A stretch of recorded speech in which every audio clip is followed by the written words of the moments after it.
Hello, I'm Mark Michael Lewis of Beautiful Profit Consulting. I'm the creator of the Game of Heroic Meaning in Creating Thriving Partnerships. I've been doing coaching and consulting for 25 plus years. And I find this conversations with money idea that Richard Friesen has put out just absolutely fascinating. And so I wanted to interview him about his new book. So hello, Rich. Nice to Hi, see Mark. you, sir. It's nice to see you again. It's been a while. Yes, yes. Well, so about this book, I'm curious. I know you have a background in finance, in trading. You've been in business. How is it that you came to write a book about money from this perspective of all the things that you could do? Well, what's fascinating is first with myself.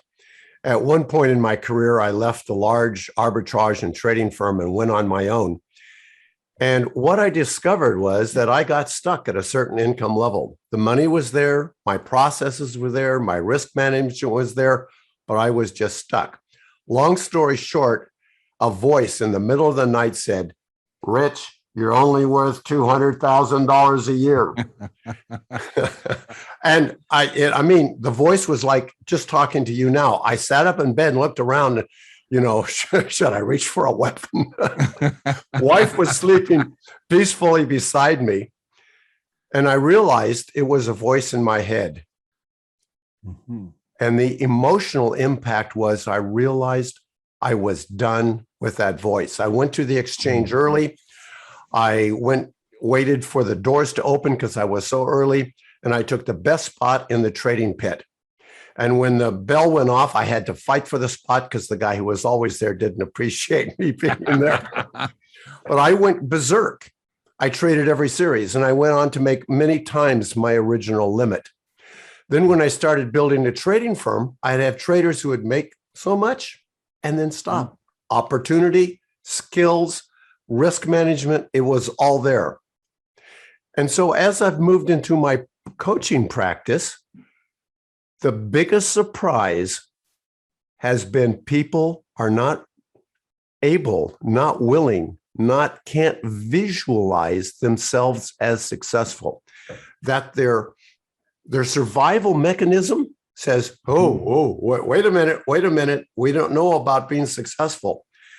And even though we work through all the trading issues or the career issues or the entrepreneurial issues, there's something still there. And that's why I wrote the book, to address our conversation with money, to address how our attitudes, our mindset, all the anchors that hold us back so that we can free people to not only honor their values, but have a great relationship with money and their success.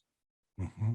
And so in the book, you go through and actually, you could say, systematically walk the character, because it's a novel, it's written in a novel form, it's not just a nonfiction book. You walk the character through a series of challenges and realizations around how they understand money. Like you were saying, you can have the skills around money, but if you don't give yourself permission to actually earn money, then you won't then you won't make it happen. And when you designed a character who goes through those challenges, what are the kinds of common challenges that people have to resolve in order to change their conversation with money such that they can have the kind of money that they want? Well, first of all, let's talk about the process. And what I realized is I've had a lot of conversations with my clients, with the groups I run, with my friends, both, on all sides of the political and economic spectrum. And what I realize is that most self-help books don't work. We've got millions of self-help books sitting on shelves, and that's because people will read them quickly, they'll skim them, but they won't get actually involved. They will look at the changes out there theoretically, but they won't integrate them emotionally and physiologically. So the process of the book is to identify with Joe, the main character, and then, like you say, step him through all these processes. So if you can emotionally identify with him, And you can work through. I mean, Joe, this is not an easy job for Joe. He fights this every step of the way. And so you can fight with him. So it's not just like, oh, here's the solution. Here's the process of actually working through something that's difficult. Yeah. And as I was going through the book and reading it, I was noticing, first, Joe has a particular relationship with money. Like, what does he think money is? And in the process of the book, he changes what he understands money to be. Why is that important in your experience? Well, first of all, we come to money with a lot of preconceived notions from our family, our belief, money is the root of evil. Money doesn't grow on trees. You have to work for it. Money and wealth are suffering. Wealthy people have taken more than their fair share. We have right now a huge cultural divide around politics, money, economics, and wealth, huge divide. And so we've integrated all of these things. And as a result, we end up with this internal struggle like this. So what we do is we look at our relationship with money. And one of the first things we do is we have what's called the 3-chair exercise. And this is where you have a conversation with money. And then money has a conversation with you, or that part of you. And for most people, that just blows their mind what money thinks of them. Now, of course, you and I know this is a projection, but we're able to capture that projection in a voice. And then we look at the 3rd chair, the wisdom part of ourselves, to just pay attention to what was their process? What was their conversation like? And with that, then we can create a whole new context. We can look at ourselves and our relationship with money. We can look at issues like, what is money? Is it evil? Or I introduced the concept that I got from Walter Williams many years ago, that money is a certificate of appreciation, a certificate of appreciation. I've had clients tell me that when they just go, oh, duh, then all of a sudden they're able to ask for their raise. They're able to sell their services better. That one concept alone. So what we're doing is reframing a lot of concepts. There's the belief that there's only so much money to go around, and the people who have it, it isn't quite theirs. A very famous person, I won't mention the name, says there's only so much money to go around and it isn't theirs. Well, right, there's only so much cash money in the banks at any given time. But what if we shifted it from money to delivering value? How much value is there to go around? Oh my gosh, this leads us to the next, 2 different worlds. What if everybody in our world woke up tomorrow and said,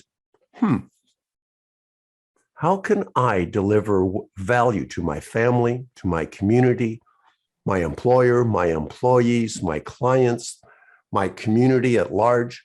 What if everybody woke up tomorrow and then started asking, how can I deliver more value to you? Is there a limited amount of money? Who cares? What we're really doing is we're delivering more value. And so I'm shifting the thought of money as a limited commodity to how can we deliver more value to each other? And the more value we contribute, the more appreciation we get for that value. And that translates into the certificates of appreciation in money. Bingo. Exactly. And once you see that you have certificates of appreciation in the bank, how does that feel? Wow. People really appreciate the value that I'm delivering to them. So, and this is real radical. You won't tell anybody else, will you? Made honestly, with transparency and delivering value, the more money you have in the bank, the more money or the more value you have delivered to the world. Wow. Now, of course, there are people who deliver tremendous amounts of value to the world that has nothing to do with money. You know, the name Martin Luther King pops to my mind. And there's many other people that you will think about who've delivered value without the money. And so that is a very valid path in life. But for those, most of us who are delivering value to others, the more value we deliver, the more certificates of appreciation we get, the more wealth we have in the bank, the more value we have delivered. And that's going to set some people back on their heels to think of it that way. Mm-hmm. Mm-hmm. Yeah, no, when I was going through the book and as I was following the character, right, this first to shift my understanding of money so that money is a certificate of appreciation and that you create value by creating value. You create certificates of appreciation by creating value. Then gaining money doesn't mean that I'm a bad person because I'm not taking it away from other people. The more money I have, the more I'm getting recognized for my added value. I'm being appreciated, and that shifts how I experience it. How much of the work that you're doing with people is having people recognize that earning money doesn't make them a bad person? Boy, you just put your finger on it. When I'll talk to a client and they'll say, well, I'd like to do this and I'd like to be wealthy and I'll give it away and I'll become a philanthropist.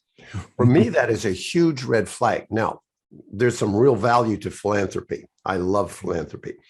But what that indicates is, oh, wealth is bad. Ooh, I'm a bad person. How can I assuage my guilt? I can give my money away. So it's a method of dealing with guilt rather than fully appreciating the value you're delivering, the certificates of appreciation you get, that in and of itself is a valid transaction.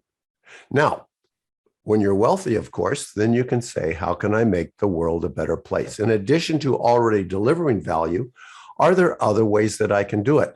But if you need that as an excuse to get there, your survival mechanisms will never let you get there. Well, that's maybe an exaggeration, but it'll be a lot more difficult. Mm-hmm. Yeah, one of the dynamics that the book explores and the issues that Joe goes through is his ambivalence towards money. On the one hand, he wants money because you need money in order to do the things that you want to do. Especially date women, yeah. Especially date women, yes. Yes. But on the other hand, if money is really capitalist exploitation, if it's really people with power taking it from people who don't have power, then I don't want to have money. Right. Because if I have money, that means I'm a bad person. So how do your clients move from owning that money is good and therefore they can be good by earning money? Yeah, well, this is the point of the exercises. We go through a number of exercises that let them experience this deepest inner voice. A lot of time, these inner voices, these survival mechanisms, these belief systems are just below the surface, draining our energy, and they're not clear. So we have a number of exercises. You know, I mentioned the 3-chair exercise, hidden anchors to wealth exercise, and there's a number of them that help bring these voices up so we can actually hear them.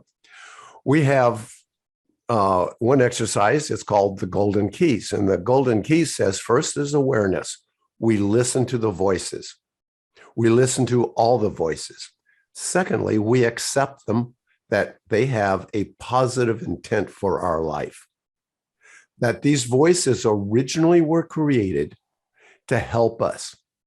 And then we have, after awareness and acceptance, once we accept all these voices, and it's like when I woke up in the middle of the night with this voice, and I accepted the voice that says, okay, this is the voice of Rich's internal limitations.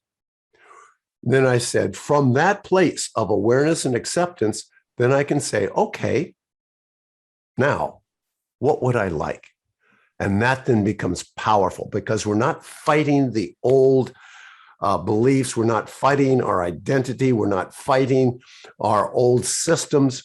What we're saying is we hear them, we accept them. And now, what would I, Rich Friesen, what would I, Mark Michael Lewis, what would we want right now? And that shift is powerful. As we incorporate more of that wisdom voice, yeah, into our conversation. Now, you spoke about some exercises. The book follows the lead character as the lead character does a series of exercises, and you're invited as the reader to go through the exercises yourself. And I believe you have exercises on your website. There's a community of people going through those exercises. Can you tell me a little bit about the values board and the values exercises that Joe goes through? Sure. One of the biggest issues my clients have, and this has nothing to do with money, and I feel it as I say it, and I think about some clients, I can feel it right now, is the hole in their hearts.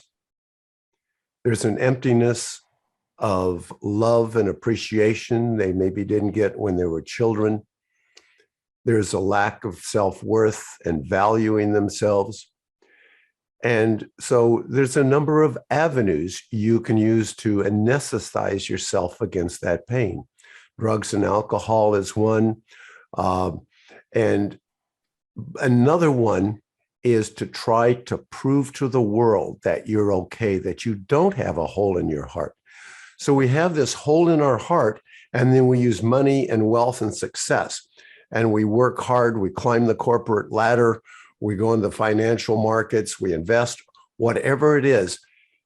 And then we look to that outside world to say, we're okay. That once we get the promotion, we're okay. Once we make so much money or get the Lamborghini or the beach house or the trophy spouse or whatever, that will make us okay. But as you well know, Mark, with your own clients, that doesn't fill the hole in the heart. It's still there. There's almost one more thing out there. Oh, if I get this, I'll get respect from my dad. If I get this, my family or community will respect me. So what we do is we move from trying to fill that hole in our heart and get something from out there to saying, what can I deliver that is of value? So one way to look at this is, people don't do this as much anymore, the younger generation, but we used to have these vision boards, and you put up the visions of the things you want on them, and then you meditate and you manifest them. And for some people, that can make a shift because they don't have a clear picture of what they want. But in my vision board, it's how do we deliver value and to who? So on the vision board, we say, what value do I deliver and whom do I deliver it to? And then we look at all the steps that we can take, maybe the skills we need, the knowledge we need, the training we need, the shifts in belief system that we need to be able to deliver that value. So what we've done is we've moved from trying to fill an empty hole in our heart to one where we look at what meaning life has for us, what delivering value is part of that meaning. And all of a sudden, when we deliver those values, oh my God, that fills that sense of who we are and value and meaning in a way that trying to fill a hole in the heart with money just can't do. Yeah.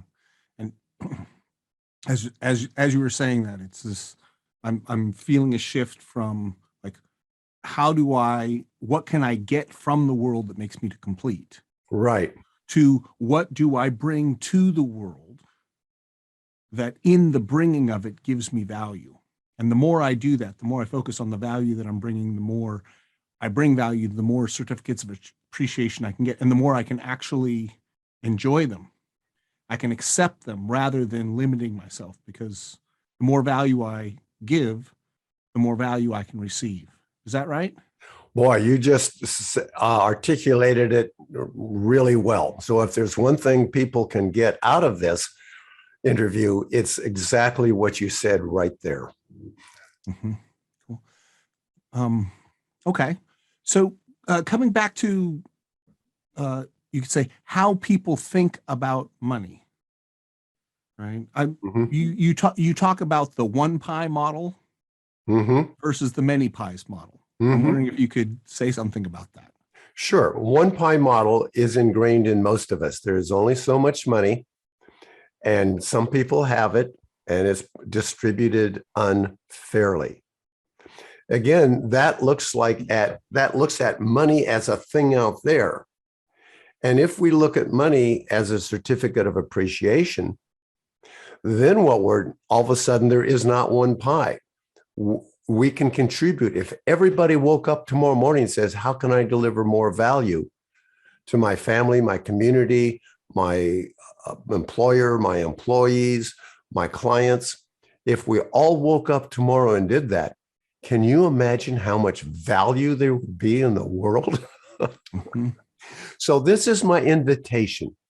This is my invitation to everyone, is to look and make a shift from how much money I have to how much value I can deliver. And in doing that, accept those certificates of appreciation fully and completely and make it very satisfying, because we know they're a reflection of how you value what I have delivered to you. You were saying earlier that people have a relationship with money, and the Mhm. relationship they have with money essentially determines how much money they'll allow themselves to make. You That, had your limit. This is how much you're worth. I'm not worth. Mhm. If I go too much over that, I'm gonna, kind of slow down. If I go too far under that, I'm probably gonna speed up. Mhm. Um, what is the difference between having a relationship with money where you have a belief and money's out there, to getting into an ongoing conversation with money, so that how you relate to money shifts and grows and is dynamic? What is that? What is that dynamic? Well, if you look at it's an entire context, and that includes our identity, our beliefs about the world and ourselves. That then we have behaviors that are built on that. And then we have skills we develop and knowledge.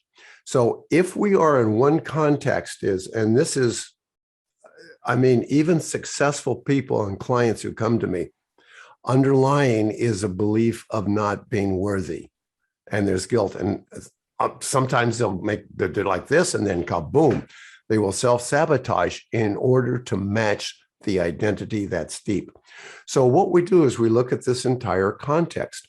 From within the context, it's very difficult to step into another one, because their survival mechanisms say, we can survive this context, but even one that may be better, we don't know that we can survive it. So we sabotage it. So my goal is to get people to start to envision the new context. It's amazing. A client will come to me, he'll say, and this problem, this problem, this problem, that problem. I'll say, okay, you have all this, and I'll repeat it to make sure I understand it. Then I'll say, and what would you like? Well, I have this problem and this problem and this problem. Okay, and what would you like? And what's interesting is a lot of clients are unable to even visualize, even think about another context. And so my job in the coaching, in the courses, in the book, in our online community, is to invite people to step into a new context. And in order to do that, they need to feel safe. It needs to feel better. And they need to know that they're not going to lose community. Now, this is really important. One of my traders early on, smart guy, just really hustled. He would make would go like this, make money, and kaboom, give it away. Make money, kaboom, give it away. And so I brought in a hypnotherapist, And what we discovered, he came from West Virginia, from dirt poor poverty, really smart, came to the city. His intelligence worked for him. But at some point, he realized he would lose his family. And his family was cousins, aunts, uncles, grandmas, grandpas, everybody getting together for barbecues and stuff like that. And if he became wealthy, that was so far out of his comfort zone and so far out of his family connections that his survival mechanism said, you're going to lose your family. Now, one of the questions I ask people, so if you became wealthy or were successful, what of value would you lose? Oh, I wouldn't lose anything. Oh, no, that's what I want. I'll ask it again. And sometimes I have to ask it 5, 6, 7 times. Sometimes I have to suggest things. And then they go, oh, yeah, if I made more money than my dad, that would mean that I was violating my respect for him. So you would lose something in your relationship to your dad.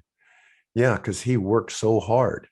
So that's just another example of what we would lose when we step out of our comfort context into another context. So one of the things I experienced when I was reading the book was recognize the difference between my thoughts about money and talking about money. And there's lots of books that talk about money and what you can do with money. But this book actually got me to talk to money and for money to respond. And in the book, the character of money actually talks. And the thing that I recognized in that is that I have an idea of what money would say if money speaks. Yes. That I, inside myself, money is a character. And I can learn by having a conversation with it.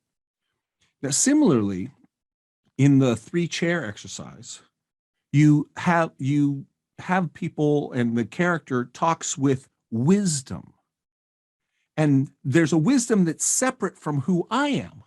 I have my ideas, but then there's my idea of what wisdom would say. And also to deal with it, not as wisdom as a thing, but wisdom as a character who can contribute to my understanding. And this 3-way conversation, I'm curious, when you're working with your clients in your online community around the book and your conversations on money, how do people differentiate and make sense between, you could say, their beliefs about money and money's beliefs about money, or their wise self's belief about money? How does that process work?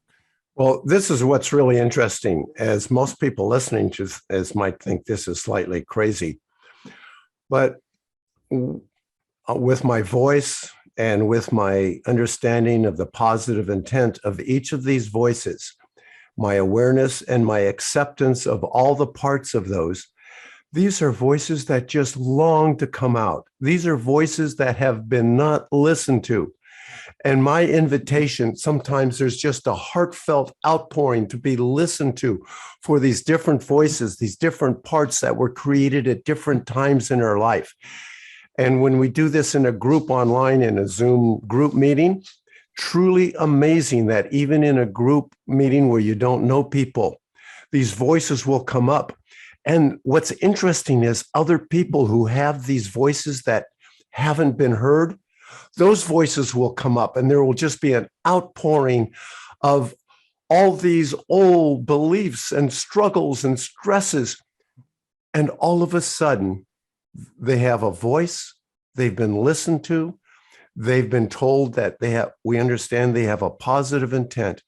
And sometimes these voices will say, oh, I can lay down my burden now. I know we're safe. In terms of the book as a whole, is there anything that you want people to know? If there was one thing that you'd want people to know about what they can get from reading this book, what might you say? Yeah, what I want you to know is you're okay.